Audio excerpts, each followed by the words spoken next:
peço que você abra sua Bíblia no capítulo 6 da primeira carta de Paulo aos Coríntios. Continuando a nossa exposição nessa carta, e o tema dessa série tem sido Em Busca da Excelência Cristã.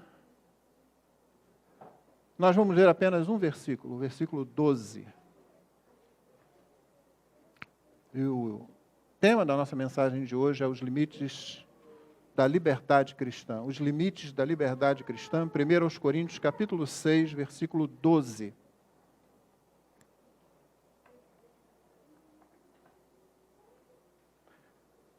Diz a palavra: todas as coisas me são lícitas, mas nem todas convêm. Todas as coisas me são lícitas, mas eu não me deixarei dominar por nenhuma delas. Vamos repetir o versículo juntos? Leamos. Todas as coisas me são lícitas, mas nem todas convêm.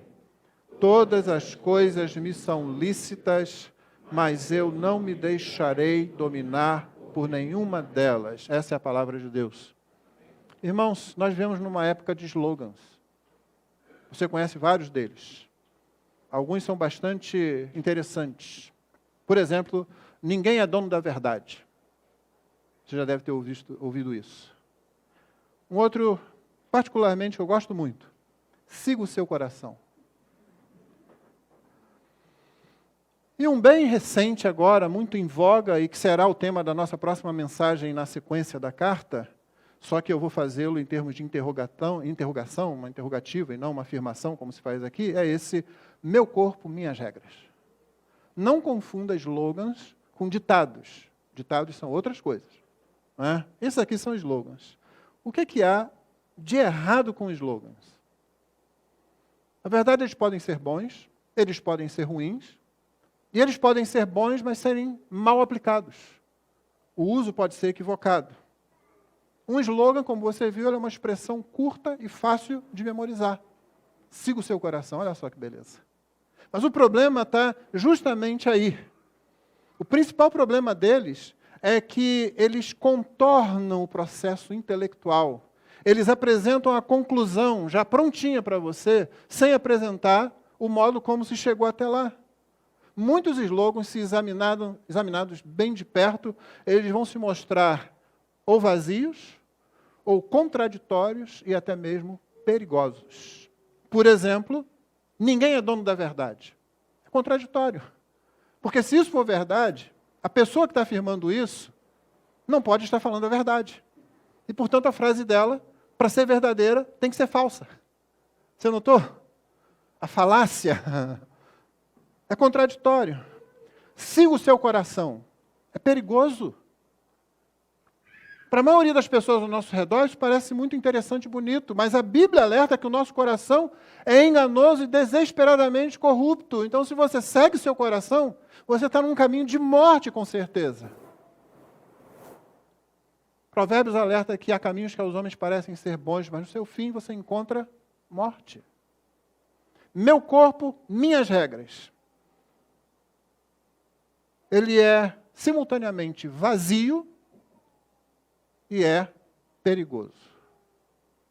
Isso é muito usado para aquelas pessoas que querem defender o aborto, esquecendo que o corpo que está dentro do corpo da mulher não é corpo dela, só está dentro dela, pertence a outro ser humano, talvez a outra mulher. Portanto, é vazio e perigoso. Em Corinto havia slogans também. Nós vamos encontrá-los a partir de agora algumas vezes. Eles serão citados por Paulo em tratando com essas coisas. E nós vamos nos aprofundar nisso na próxima mensagem, quando pegaremos do versículo 12 até o versículo 20. Mas hoje eu quero me prender apenas à questão da liberdade cristã, no versículo 12. Esse é um slogan correto, a gente não sabe a origem dele, não tem como a gente afirmar a origem dele. Foi o próprio Paulo que ensinou isso em Corinto? Muito provável que ele estivesse na própria igreja, na própria comunidade de Corinto. A igreja tinha importado muitas coisas de fora. Mas o importante não é a origem dele. O importante é que, de um lado, ele é um ótimo slogan, ele está correto, se você aplicar isso à liberdade que Cristo nos deu. Todas as coisas me são lícitas. O cristão está livre de uma série de coisas. E ele pode fazer uma série de coisas que antes talvez ele não pudesse. A grande luta de Paulo com os judeus era justamente que eles não só se prendiam, mas aprisionavam outros também. E o Senhor Jesus já tinha alertado sobre isso nos evangelhos, dizendo: vocês são capazes de atravessar o oceano para fazer um prosélito, mais uma pessoa que siga o judaísmo. E uma vez que vocês fazem isso, tornam 2 vezes mais filhos do inferno, ou seja, vocês o aprisionam numa camisa de força onde não há nenhum tipo de liberdade. Paulo podia afirmar: todas as coisas me são lícitas, num certo sentido.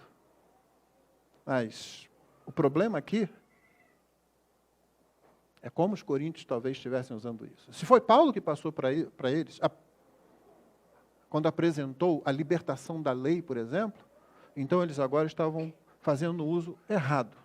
E para a gente examinar isso, a gente vai começar vendo, em primeiro lugar, o conteúdo desse slogan.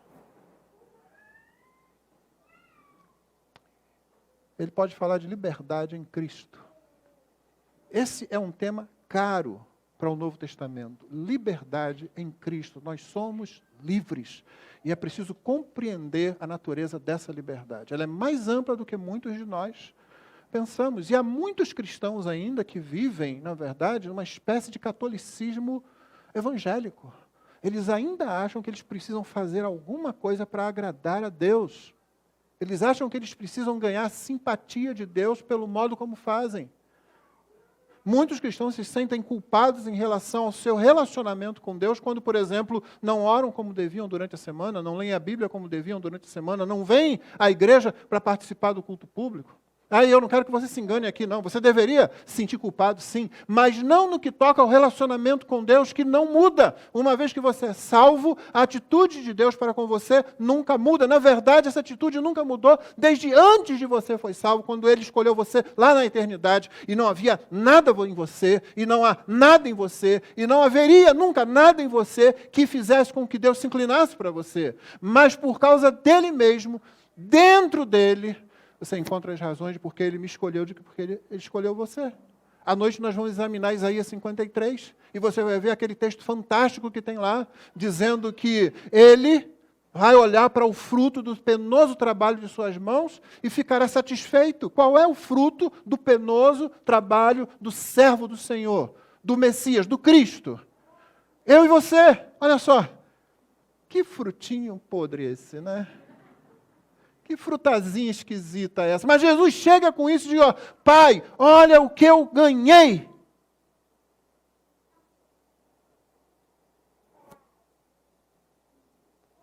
Por isso esse tema da liberdade em Cristo é muito caro no Novo Testamento. Mas há muito crente que acha que Deus muda. Fica em dúvida. E o diabo aproveita isso para tentar, para acusar, para fazer o trabalho dele. Nós esquecemos da doutrina da justificação pela fé, e aí ficamos com a consciência pesada, e nós já vamos ver isso já já. Primeiro, o conteúdo do slogan, eu disse liberdade em Cristo. Liberdade da lei e liberdade do legalismo. Romanos 7,6, deixa eu citar alguns versículos que você não precisa procurar agora. Agora, porém, estamos livres da lei, pois morremos para aquilo a que estávamos sujeitos, para que sirvamos de maneira nova, segundo o Espírito, e não da maneira antiga, segundo a letra. Todo aquele aprisionamento morreu em Cristo. Você está livre da lei. Gálatas 3,13, Cristo nos resgatou da maldição da lei, fazendo-se Ele próprio maldição em nosso lugar, porque está escrito: maldito todo aquele que for pendurado no madeiro. A lei por causa do pecado, não por causa da lei. A lei é boa, perfeita, santa, mas por causa do pecado ela se tornou maldição para nós. O pecado é tão horrível que faz com que a lei de Deus, que é algo, como eu disse, bom, santo, se torne maldição para nós. Romanos 10,4, porque o fim da lei é Cristo, para a justiça de todo aquele que crê. Em Cristo a lei encontra o seu ponto final, em Cristo a lei encontra o seu ponto final com relação a gente, em Cristo ela encontra o seu cumprimento pleno. Há um sentido em que você cumpre toda a lei perfeitamente, mas não é você quem cumpre, é Cristo quem cumpre. É o mérito de Cristo que faz com que você seja apresentado diante de Deus e como Ele fará no final, apresentando a sua igreja santa, sem mácula nem ruga, irrepreensível. Portanto, fomos libertos da lei e do legalismo. Não precisamos mais viver nessa preocupação. Mas ainda mais fomos libertos houve uma libertação da consciência.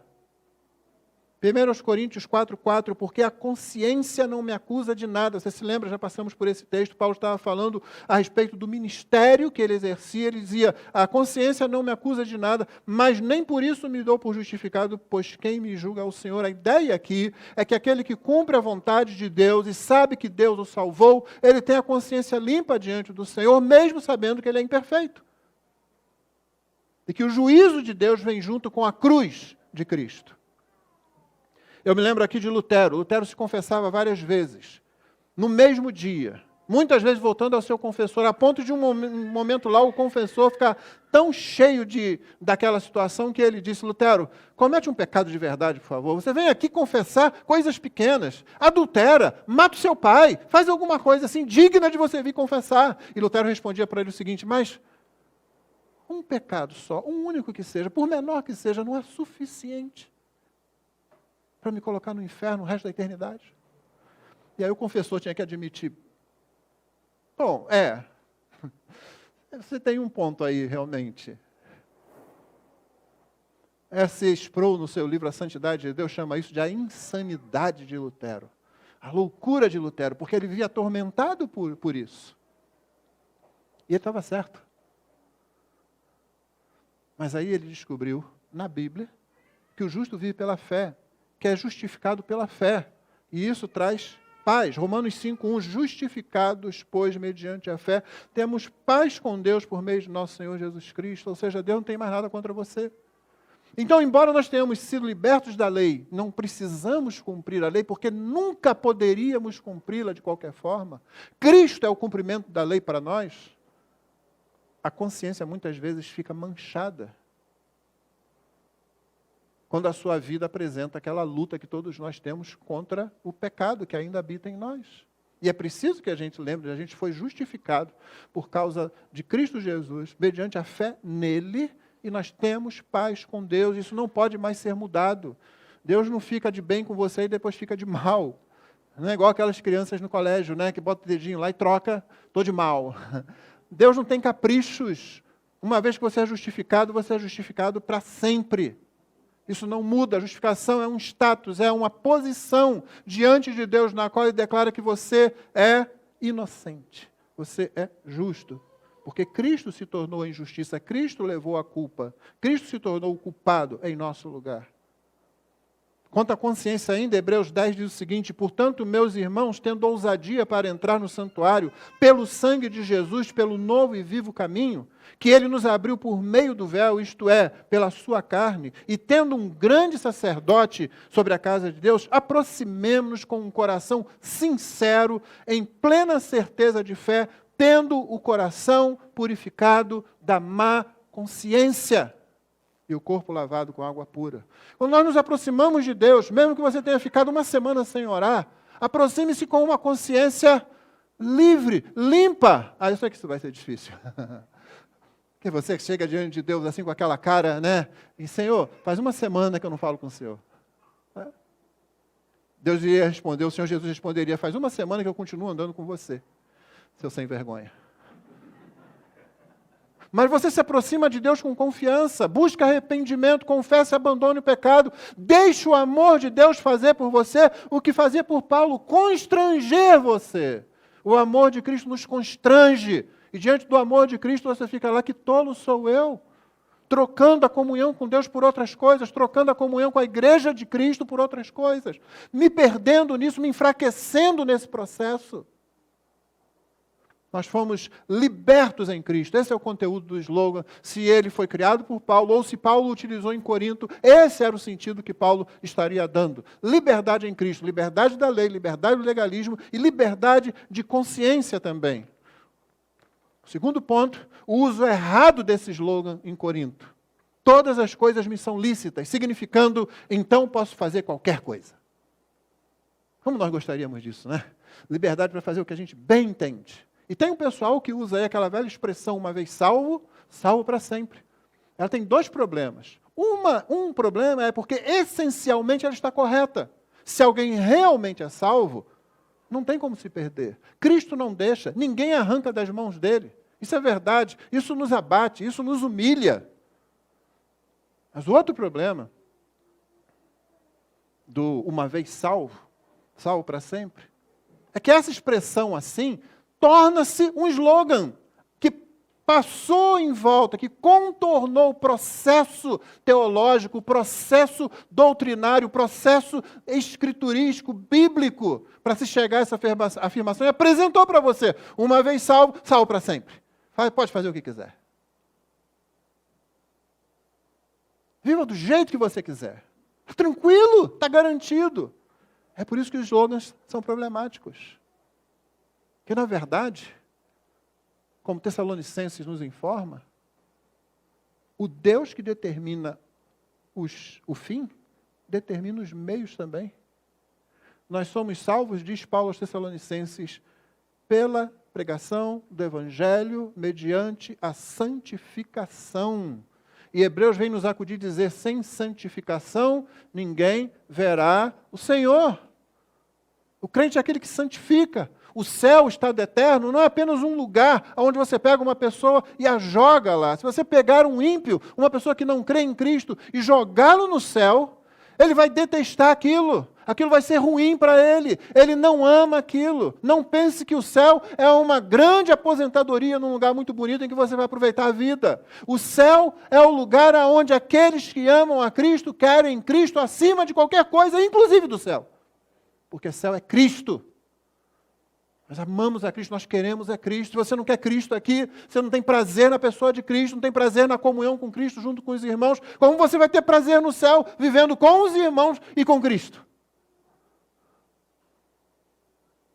Aqueles que amam a Cristo, querem a eternidade, porque Cristo está lá, como o antigo puritano disse, se eu chegar no céu e descobrir que Jesus não está lá, eu não quero ficar no céu. Nosso céu é Cristo. Então não pode existir isso de, então posso fazer qualquer coisa.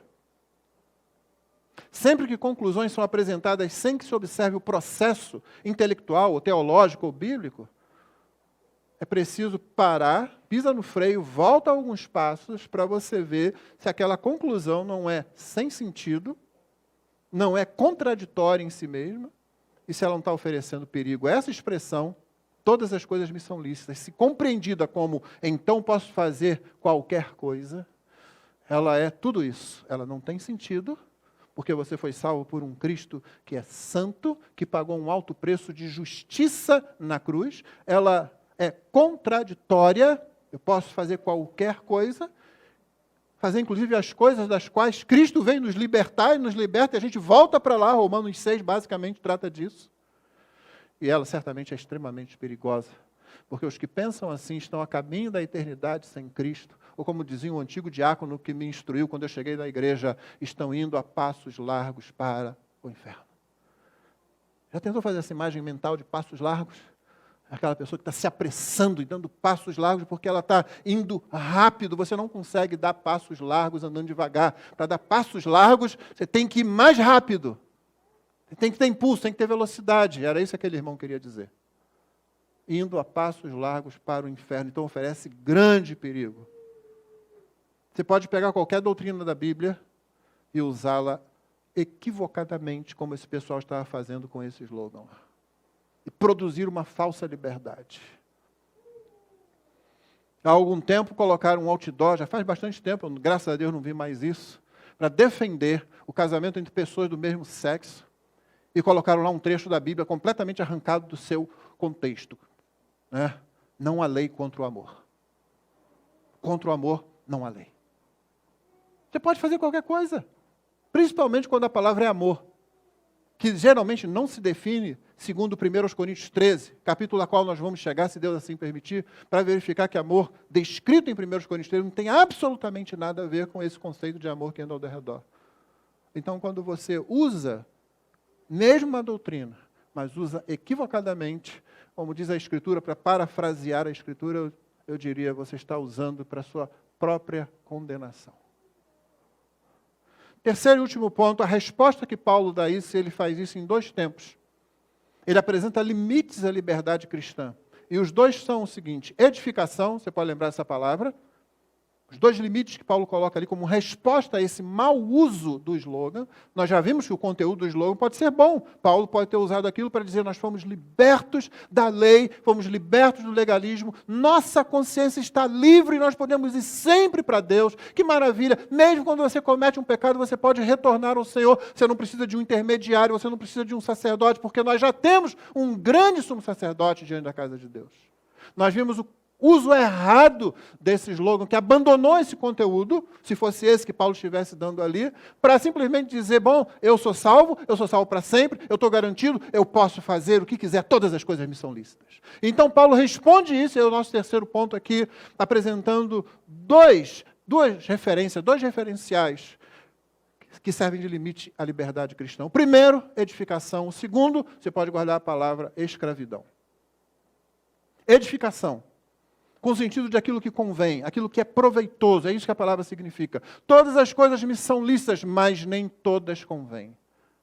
Ou em outra tradução, nem todas edificam. O tema da edificação, da construção de algo que seja proveitoso para o crente e para a igreja também é um tema caro no Novo Testamento, principalmente nas cartas paulinas. Deixa eu ler alguns versos para você.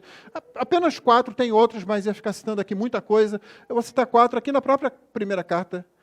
Capítulo 12, verso 7, a manifestação do Espírito é concedida a cada um visando um fim proveitoso, que é a mesmíssima palavra em grego que Paulo usa aqui para dizer: nem todas convêm, nem todas edificam. Em 12:7 ele diz: a manifestação do Espírito é concedida a cada um visando um fim proveitoso, visando edificação, visando construção da casa de Deus, que é a igreja. 1 Coríntios 14:5, eu quero que vocês todos falem línguas, mas muito mais que profetizem. Pronto, você leu daquele texto, quando a gente lê, lembra que eu falei? Se você lê um texto que tem a palavra diabo, se você lê um texto que tem a palavra anjo, e agora, se tem língua e profecia, acabou. Todo mundo esquece tudo que eu estou dizendo aqui para ficar língua e profecia. Pastor, fala sobre língua e profecia. Pastor, a gente vai falar em língua? É para a gente falar em língua? Não é para falar em língua? E profecia? Eu não vou falar sobre nada disso hoje, porque está lá na frente. Quando chega lá, a gente trata disso. O importante aqui é que Paulo está dizendo o seguinte: eu quero que todos vocês falem línguas, mas muito mais que profetizem, pois quem profetiza é superior ao que fala em línguas, a não ser que as interprete, para que a igreja receba edificação. Esse é um tema caro, esse é um tema importante, o tema da edificação. 1 Coríntios 4:12, assim também vocês, visto que desejam dons espirituais, procurem progredir para a edificação da igreja. 1 Coríntios 14:26, que fazer então, irmãos? Quando vocês se reúnem, um tem salmo, outro tem ensino, este traz uma revelação, aquele fala em línguas, e ainda outro faz a interpretação, que tudo seja feito para a edificação. Os dons, só vou adiantar isso para você, eles são dados para a edificação da igreja, não é edificação da pessoa, não. É edificação da igreja. É óbvio que a pessoa no contexto edifica. Ela também é edificada. Dons são dados para a edificação da igreja. O ponto aqui, você viu quantas vezes Paulo fala na edificação? Ele não está preocupado com isso. Edificação. Então, todas as coisas me são lícitas, mas nem todas trazem edificação, nem todas convêm, nem todas são proveitosas. Há coisas corretas, mas que não promovem edificação. Quando um cristão usa sua liberdade para ultrapassar o limite imposto por esse conceito, o cuidado da edificação pessoal, da edificação da igreja, da edificação da família, quando ele usa sua liberdade, quando você usa sua liberdade em Cristo, para ultrapassar esse limite, você desonra aquele que te deu essa liberdade. Então, existe esse primeiro limite, edificação. Isso que eu vou fazer, promove a edificação. Pode não ser uma coisa estritamente errada. Pode ser uma coisa que não tem nada demais se você fizesse. Quem sabe um entretenimento, mas que acaba tomando a maior parte do seu tempo. E você diz: eu não tenho tempo, eu não consegui ler a Bíblia, eu não consegui orar, eu não consegui ajudar um irmão. Mas teve o tempo para o seu entretenimento. Meu irmão, vou ser muito claro aqui, se você não consegue fazer as coisas das disciplinas espirituais, então você não tem direito a entretenimento. Não pense que entretenimento vai te ajudar em alguma coisa. Não pense. Mas pastor, a gente tem que ter. Tem, eu concordo com isso. Os irmãos que me conhecem sabem como eu gosto de um bom filme, cada vez mais difícil de assistir um. Um bom livro, que não seja só teológico. Eu tenho livros, acredito, que não são só teologia. Mas, meu irmão, você não precisa de entretenimento nenhum se a sua vida espiritual não está progredindo. Coloque de lado. Coloque de lado. Como é que Jesus falou? Se o teu olho estiver te escandalizando, sério?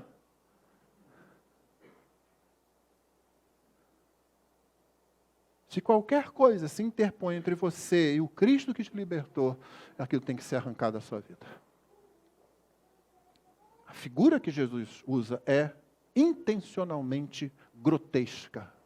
Pensa em alguém arrancando um olho. Pensa na radicalidade disso.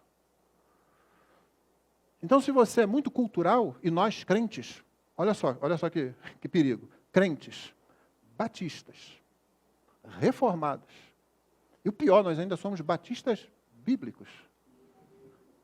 A gente é muito cultural, não é? A gente tem muita liberdade. A gente sabe disso, muita liberdade. E, de repente, isso vai se tornando aquilo que poderia ser algo bom, como disse C.S. Lewis uma vez. Aquilo que pode ser uma bênção, aquilo que poderia ser bom, se torna um demônio na vida da gente, se torna um ídolo. Quando Paulo vai tratar mais à frente ainda da questão da liberdade cristã, ele vai fazer isso ainda nessa carta, ele diz que não pode ser julgado, a consciência dele não pode ser julgada pelos outros. Mas ele começa aquela parte exatamente citando isso que ele fez agora com as mesmas palavras. Todas as coisas me são lícitas, mas nem todas convêm. Então, o primeiro limite que nós vimos é esse, o limite da edificação. Isso é bom, isso promove a edificação minha, da igreja, da minha família, principalmente os homens que devem liderar o seu lar. Você promove a edificação da sua casa, da sua esposa, dos seus filhos? O que você quer fazer vai promover essa edificação? Porque senão você não tem liberdade para isso. Essa liberdade vai se tornar em escravidão, que é o segundo limite que Paulo coloca. Ele disse: todas as coisas me são lícitas, mas nem todas me convêm. Todas as coisas me são lícitas, mas eu não me deixarei dominar por nenhuma delas. Então, se o primeiro limite, a primeira linha para você parar é edificação, a segunda é o conceito de escravidão. O cristão não pode ser escravizado a ninguém, nem a nenhuma coisa, mas a Cristo somente. Nós já temos o único Senhor de que precisamos. Você não precisa de ter outro Senhor. Até porque você não pode servir a mais de um Senhor. O Senhor Jesus ensinou isso. Faça-se a seguinte pergunta sobre as coisas que você está legitimamente livre para fazer. Pergunte para si mesmo: eu controlo isso? Ou isso me controla? Essa pergunta pode ser chavão para alguns, mas ela é muito boa. Eu controlo realmente isso? Ou isso está me controlando? Essa liberdade que eu tenho para fazer determinada coisa, sou eu que controlo isso? Sou eu que digo não num dado momento? Porque liberdade em Cristo é liberdade verdadeira somente quando é liberdade para você dizer não a alguma coisa. Não é liberdade para dizer sim para tudo, como os coríntios estavam pensando. Todas as coisas são lícitas, eu posso fazer qualquer coisa. Eu não estou preocupado com a edificação do meu próximo, com a edificação do meu irmão, com a edificação da minha família, com a minha própria edificação. E talvez você fale também como aquela pessoa que tem um vício, né? E ela diz assim: não, eu controlo. Eu paro quando eu quiser. Não é a frase mais comum? Não, eu paro quando eu quiser. Mas nunca para. Ela vai dizer que eu ainda não quis. Não, é porque se tornou escrava. Essa pessoa se tornou escrava daquela coisa. E você pode ser escravo da sua família, você pode ser escravo do seu casamento. Há um sentido em que você pode ser escravo dos seus filhos. Quando qualquer uma dessas coisas, repetindo aqui, que poderiam ser muito boas, que poderiam ser abençoadoras, tomam o lugar de Cristo, você perdeu sua liberdade para se tornar um escravo de um ídolo. E um ídolo necessariamente tem por trás de si um demônio. Nós vamos ver isso nessa carta também. Então faça essa pergunta: eu controlo isso ou isso me controla? Se algo controla seu tempo, suas finanças, suas escolhas, seus objetivos e suas reações, inclusive, mais do que Cristo controla você nessas áreas todas e nas outras da sua vida, você já não vive mais liberdade, você está vivendo na escravidão. Paulo dizia, eu não vou me deixar dominar por nenhuma dessas coisas. Não. Eu não vou chegar perto delas se elas podem me dominar. Se você é novo na nossa igreja, você deve saber que nossa igreja não é abstêmia. Nós não temos necessariamente nada contra uma bebida alcoólica, não. Se você conseguir mostrar isso na Bíblia, eu conserto isso imediatamente. Só que não tem, é impossível.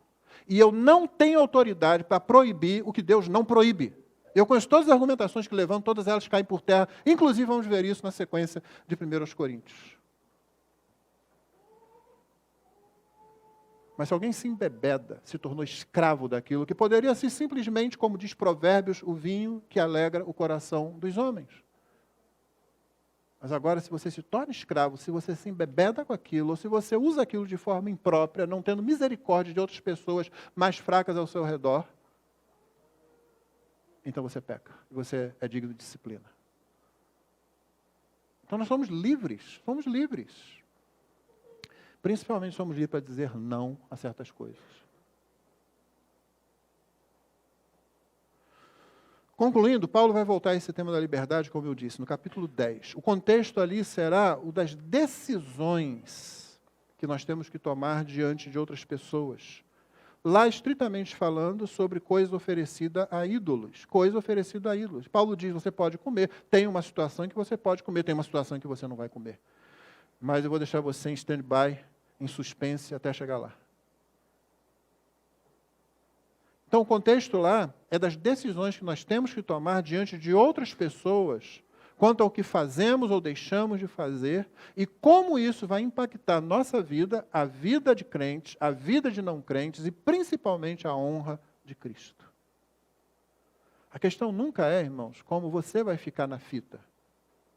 É como Cristo vai ficar na fita a partir do que você faz. Ou para atualizar isso aí, não é como você vai sair na selfie. É como Cristo vai sair nessa selfie, dependendo de como você vive e dá testemunho dele. Por agora, eu peço que você pare um pouco e medite nas escolhas que você faz, no modo como você usa o seu tempo, nas reações que você tem. Pensa um pouco nisso. Será que você pode apresentar algum slogan para justificar ali? Para escolhas que desagradam a Deus, para o uso do tempo, que é menos para Deus, menos para o próximo, mais para você mesmo. Veja como Jesus, e nós oramos aqui para sermos mais parecidos com Cristo, veja como Jesus usava o tempo dele.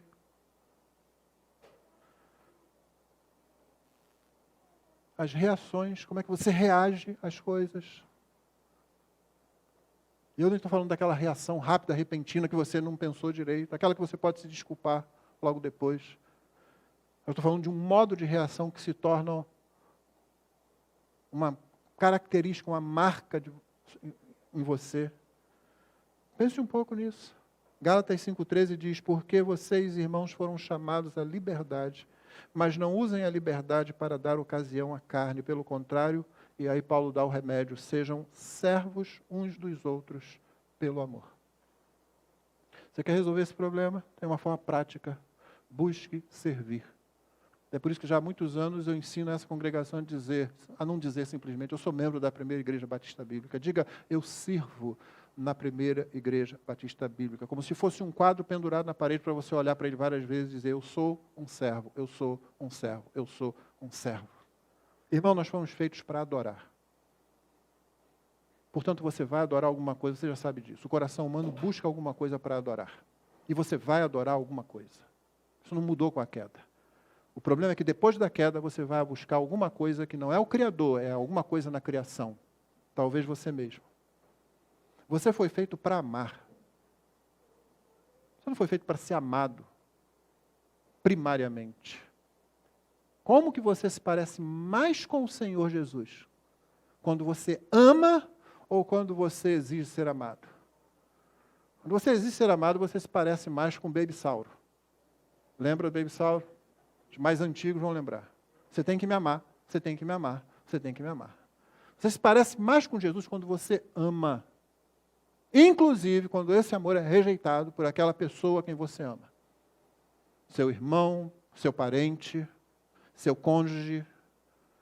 Mesmo quando eles agem de forma equivocada, você se parece com Jesus quando você ama. Porque você foi feito para amar. E você foi feito para servir. Você não foi feito para ser servido. Você foi feito para servir. Você não vê isso aqui tudo em Jesus? Tirando a questão da adoração, que eu teria que modificar aqui para a gente colocar Jesus de novo, de volta na Trindade, por assim dizer, não é? Aquilo que alguém chamou de dança de amor da Trindade, o Pai, o Filho e o Espírito, eternamente, antes que houvesse qualquer coisa, os três estavam muito bem, obrigado. Não precisavam nem de mim nem de você. Deus não criasse ninguém. Ele estava muito bem. Aliás, a criação não acrescentou nada a Deus, não. Você pensa que Deus melhorou? Não. Pensa que Deus precisava? Não. Se ele ficasse ali, estaria muito bom. Então, um glorificava o outro. O Pai glorificava o Filho, glorificava o Espírito. O Filho glorificava o Pai e o Espírito glorificava o Pai e o Filho. Cristo fala isso em João.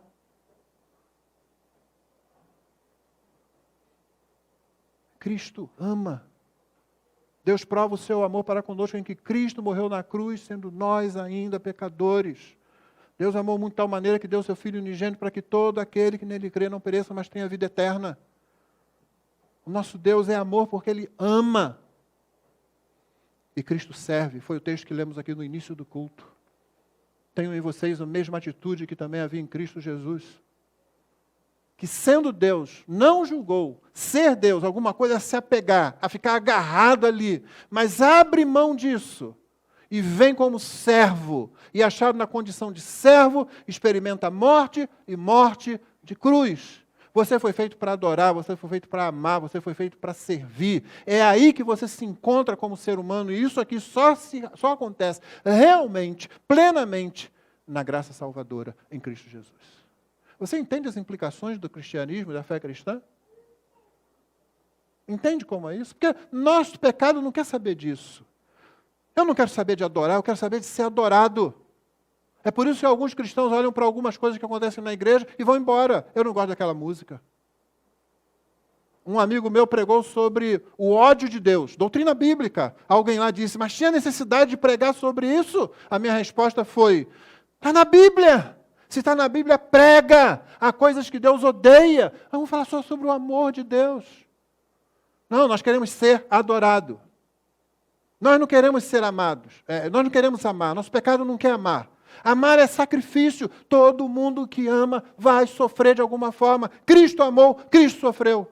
Primeiro deixando a sua glória. Depois enfrentando a nós mesmos aqui. Sofrendo muitas coisas na nossa mão, finalmente recebendo sobre si a justa ira divina. Se você ama, você sofre. Tem um jeito de você não sofrer, é não amar. Se isole numa bolha, seja menos do que aquilo que Deus criou para você para ser. Nosso pecado não quer amar, nosso pecado quer ser amado. Nós queremos que nos ame. Não queremos fazer como a Trindade e dançar uns com os outros. Não, nós queremos ser aquele cara duro que não sabe dançar. Que fica no meio da roda, quer que todo mundo dance ao redor dele. Todo mundo girando em torno de mim. Eu não quero amar, eu quero ser amado. Minha maior necessidade é essa, não. Sua maior necessidade é amar. E eu não quero servir, certamente. Eu quero ser servido. Eu lembro do Chacrinha, né? Ele dizia, eu vim para confundir e não para explicar. Era um grande comunicador, sem dúvida. Mas o nosso aqui é bem mais pobre. Eu vim para ser servido, não para servir. O oposto do que Jesus disse. Esse é o nosso pecado. Cristo veio, Cristo nos libertou da escravidão do pecado, Cristo nos libertou da escravidão da lei, Cristo nos deu liberdade para servir. Quando você chegar no céu, quando você chegar no último dia, quando você chegar diante do trono de Deus, Ele não vai querer saber as escolhas que você fez, dos bons filmes que você assistiu. Talvez sim lá no final da entrevista.